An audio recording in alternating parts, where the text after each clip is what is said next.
Loneliness isn't about being alone. It's about feeling invisible in a room full of people. And sometimes, the more people around you, the lonelier it gets. This is a story about that kind of loneliness. His name was Aaron, and from the outside, his life looked full. Messages on his phone, people around him, plans every week. But inside, there was a quiet emptiness that never left. Aaron was always included.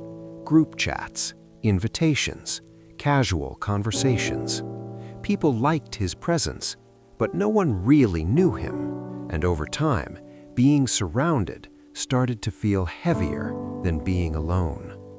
At gatherings, Aaron laughed on cue, reacted at the right moments, shared safe stories.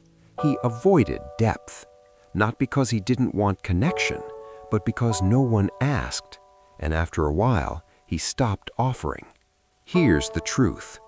Loneliness isn't the absence of people. It's the absence of being understood. And you can't force understanding. Late at night, Aaron scrolled through messages, conversations everywhere, but none that felt real.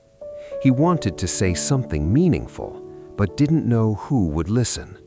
So he closed the phone and sat with the silence. During the day, he was fine, productive, functioning, social. But at night, everything slowed down, and the loneliness became louder. When you're always the strong one, people stop checking on you.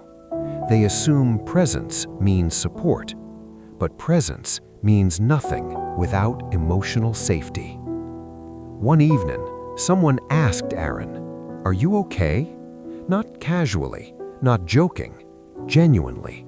Aaron froze, because no one had asked that in a long time.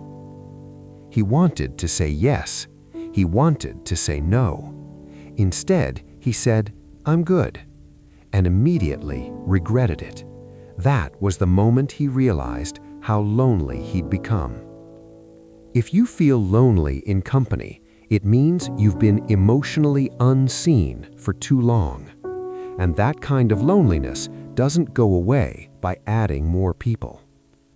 Aaron stopped chasing crowded rooms, stopped forcing conversations. He started asking himself, who makes me feel heard? The answer was uncomfortable. Very few.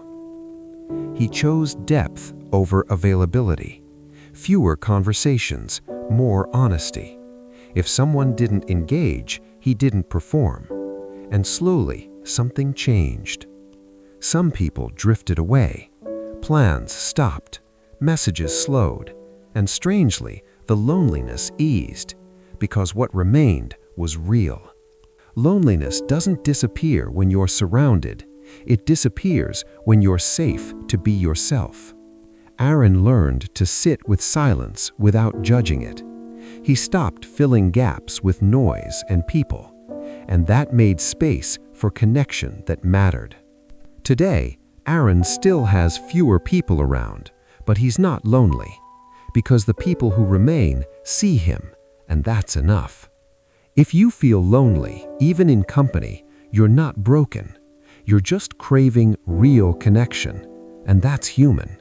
You don't need more people. You need fewer walls. If this story felt familiar, like this video so others realize they're not alone in this feeling. And subscribe, because emotional clarity starts with understanding what loneliness really is.